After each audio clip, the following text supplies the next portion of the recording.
Assalamualaikum warahmatullahi wabarakatuh. Alhamdulillahirabbil alamin wa Allahumma shalli wa sallim ala sayyidina Maulana Muhammadin wa ala alihi wa sahbihi asma'in amma ba'du. Keluarga besar Mubarak Food sekarang ya. Mubarak Food yang saya hormati, wabil khusus ini ada Haji Hilmi. Pulau azam saking dalam karena beliau ketika minta saya berbesar hati acara itu di rumah saya sebetulnya lewat virtual. Justru karena tawaduk beliau saya mau datang karena saya memang kangen Sunan Kudus juga. Karena lama gak ziarah di sandera tamu-tamu itu. Tapi dari rumah saya azam mau menerangkan tentang Nabi Ibrahim karena ini kerso atau mau populer atau mau dimaklumatkan atau mau tampil adalah awalun nubuwah itu dimulai dari at-tahaddi. Jadi semua kenabian itu dimulai dari memaklumatkan ke publik bahwa seorang Rasulullah Muhammad SAW juga semua nabi itu harus memaklumatkan diri kalau beliau itu nabi. Nah sebetulnya itu juga seterusnya orang alim wali itu juga habib itu juga harus memaklumatkan diri kalau beliau itu habib. Tentu tidak harus dengan lisan, tidak harus dengan apa, tapi yang penting memaklumatkan. Kenapa itu penting? Kita bikin analogi. Saya bikin analogi dulu. Misalnya Anda punya istri sedang hamil. Anda tahu di situ ada klinik persalinan atau dokter bayi atau dokter untuk menangani orang-orang hamil. Itu Anda ngerti karena apa? Karena plang ya, karena tanda itu. Di situ ditulis dokter kandungan siapa itu, atau klinik persalinan. Atau bahasa kerennya klinik korban lelaki. Itu menjadi tahu karena diberitahu. Begitu juga kita konsultasi sama dokter psikologi. Kita tahu karena ada tulisan dokter psikologi dan seterusnya. Kemudian kita kuliah juga gitu menjadi tahu kalau itu UGM, UII atau UI juga karena tulisan atau karena maklumat.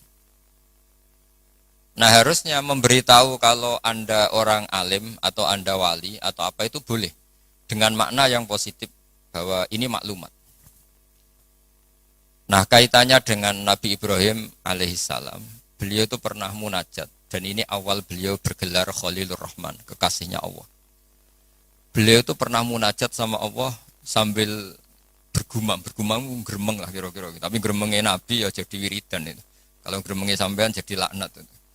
Ini gremengnya Nabi tapi bergumam. Ya Allah, dunia ini tidak fair.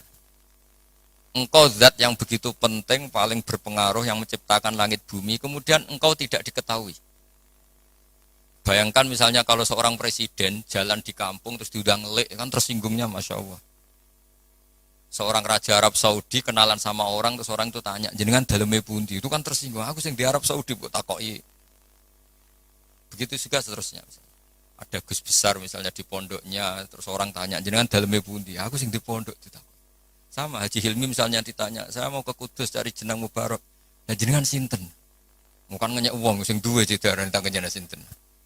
Sehingga Nabi Ibrahim itu tersinggung setersinggung-singgungnya karena beliau seorang Khalilur Rahman. Ya Allah dunia ini tidak fair. Engkau zat yang begitu penting kemudian orang nggak tahu tentang kau.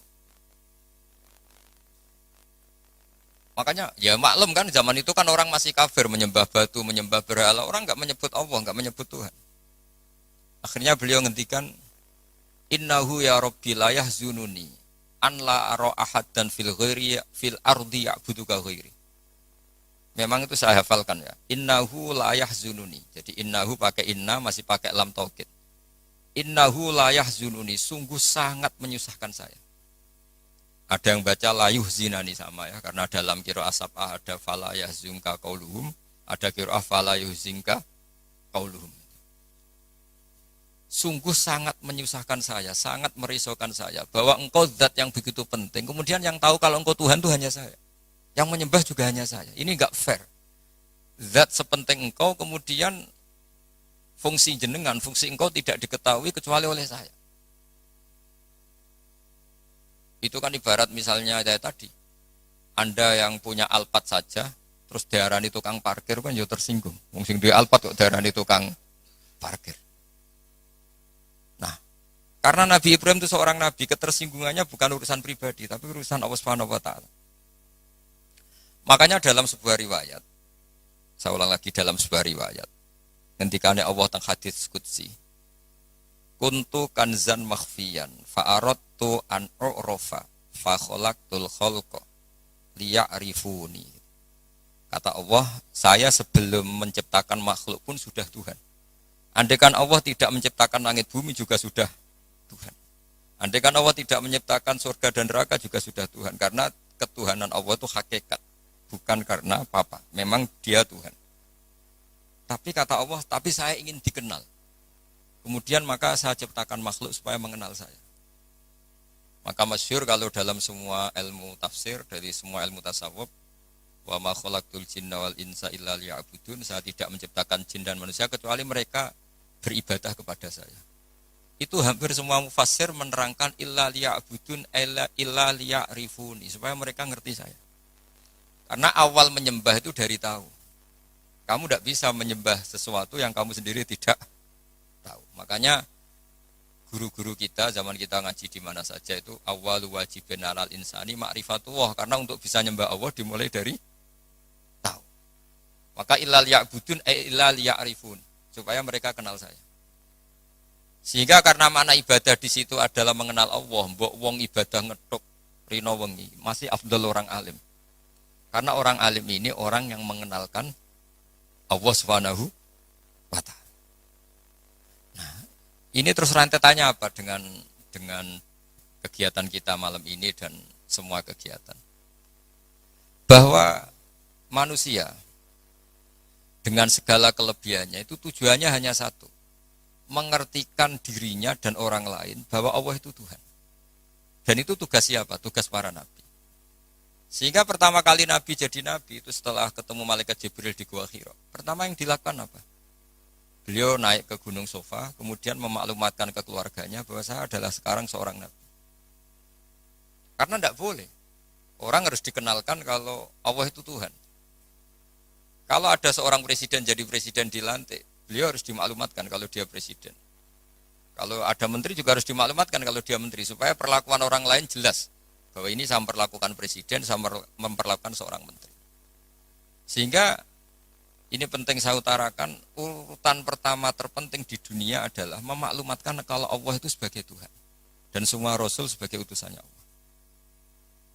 Nah sekarang problem kita adalah karena kita orang Jawa, ngaku sugih itu rapi, ngaku alim itu rapi. Oke, kita sepakat etika itu dalam banyak hal juga baik. Tapi itu tidak bisa dipegang banget. Karena kalau orang misalnya nyuwun sewu, kaya terus ibu-ibu miskin, nanti untuk BLT. Ya lucu tuh, misalnya Haji Hilmi terus untuk apa?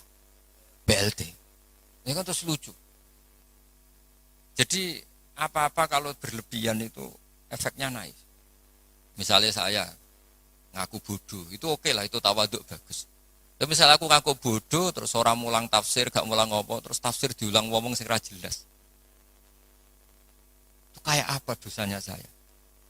Saya masih ingat di antara awal-awal saya kenal Pak Quraish Shihab, kata beliau, kita ikut dosa kalau yang mengajar itu tidak ahlinya, karena enggak karu-karuan. Sehingga apa? Dosanya orang alim itu apa? Kitmanul ilmi, menyembunyikan ilmu. Makanya ilmu itu harus dimaklumatkan.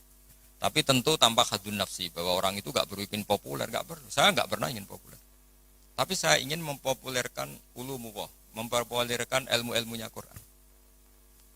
Jadi di antara sebabnya Nabi Ibrahim jadi Nabi adalah beliau pernah risau sampai punya gelar Khalilur Rahman. Beliau setelah menemukan Allah punya kerisauan, ya Allah sungguh dunia ini tidak fair. Engkau zat yang begitu penting, pencipta langit bumi, zat yang begitu perannya penting, kemudian orang tidak kenal engkau. Coba misalnya pekerja di Mubarak, nggak ngerti kalau Haji Hilmi itu ketuanya, itu kayak apa buruknya. Kamu nggak ngerti kalau presidennya Pak Jokowi, itu kayak apa buruknya. Kamu nggak ngerti kalau bapak kamu itu Karmen, itu kayak apa ngawurnya. Nggak ngerti status orang yang berjasa ke kita itu buruk sekali, apalagi nggak ngerti Allah Subhanahu wa ta'ala itu betapa buruknya. Sehingga Nabi Ibrahim itu risau. Nak sampean kan riso kok ora roh nak aku melarat wong ora gelem sedekah jadi riso mikir dirinya sendiri. Misalnya seneng cewek kok ora roh cewek iku nak aku seneng dikne. Jadi itu egois sekali. Nabi Ibrahim itu yang diserisokan adalah Allah zat yang begitu penting kemudian tidak dingerteni oleh mereka. Sehingga beliau mulai bikin cara untuk Allah dingertikan. Nah ini mulai ada masalah karena mulai bersentuhan dengan orang banyak. Beliau pura-pura sakit. Ditanya, kenapa kamu sakit? Ini loh sedang berobat. Dia kalau di sini mungkin di perapatan ya atau kalau di sini mungkin simpang 7. Beliau terlentang. Faqala inni sakim, saya ini sakit.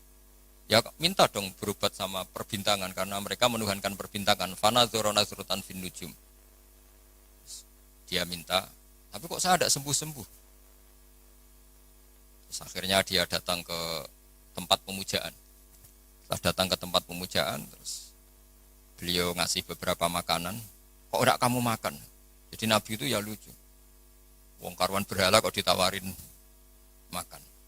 Terus beliau mangkel karena dianggap berhala ini sombong, ditawari makan kok enggak mau. Itu dipukulin semua, hancur semua, terus kapaknya diletakkan sama yang atas, yang ketuanya, yang paling besar. Ketika beliau diadili itu lucu. Ibrahim siapa yang menghancurkan berhala-berhala kecil itu? Paling yang besar, beliau enggak terima disaingin.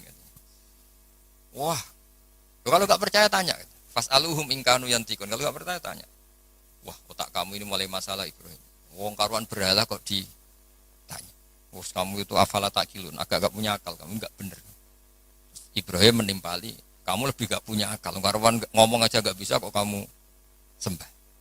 Di sini mulai beliau bikin tamhid kalau dalam ilmu mantek itu. Tamhid itu bikin dasaran logika.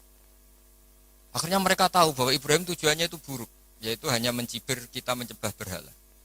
Mereka karena punya kekuasaan, ya sudah Ibrahim dimatikan saja, dibakar. Itu sudah jadi logika penguasa kalau kalah argumentasi ya main kekerasan. Singkat cerita mereka memutuskan dibakar. Setelah Nabi Ibrahim dibakar ini yang jadi pelajaran bagi kita. Sangat-sangat jadi pelajaran bagi kita. Bahwa amal kebaikan, misalnya jenang mubarok, itu gak penting nanti menguasai dunia, perdagangan itu gak penting. Tapi memberi sinyal, memberi isyarah bahwa seorang muslim itu bisa mungkin bermanfaat bagi yang lain. Gak harus menang.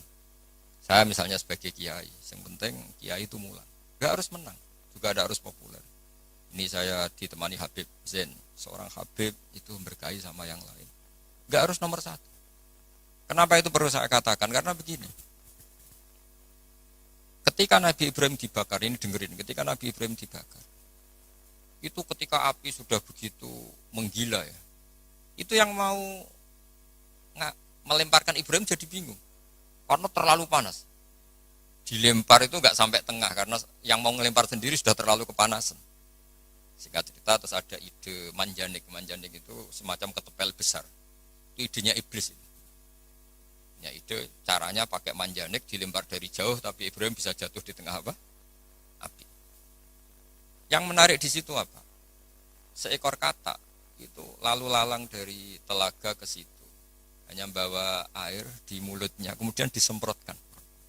Kemudian Ibrahim itu matur nuwun atas komitmen katak. Karena padahal itu mesti nggak ngefek ya, pasti nggak ngefek sama sekali. Masa api sebesar itu kemudian mau dipadamkan oleh seekor katak. Nah, yang cicak itu datang ikut nyebuli, niupin supaya api tambah besar. Sebenarnya nggak ngefek juga, tapi ku mangkel no.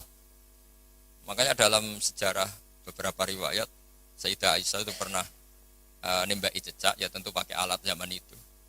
Karena untuk mengimplementasikan bahwa cecak itu hewan yang nggak benar gitu. Karena ikut dengan tanda kutip nyumbang membesarnya api. Padahal ya nggak ngefek juga. Itu kan sama jenengan di jalan ana wong ngidoni dari jarak 10 meter. Sampean mangkel gak? Mangkel kan meskipun enggak kena. Roh raimu malah dus kan mangkel padahal enggak kena. Sama, kowe ra duwe dhuwit ana wong senyum tuh seneng padahal ora nyafaati. Butuh dhuwit kok dikai senyum. Jadi semenjak itu ada satu fikih bahwa berkontribusi itu tidak harus menyelesaikan masalah.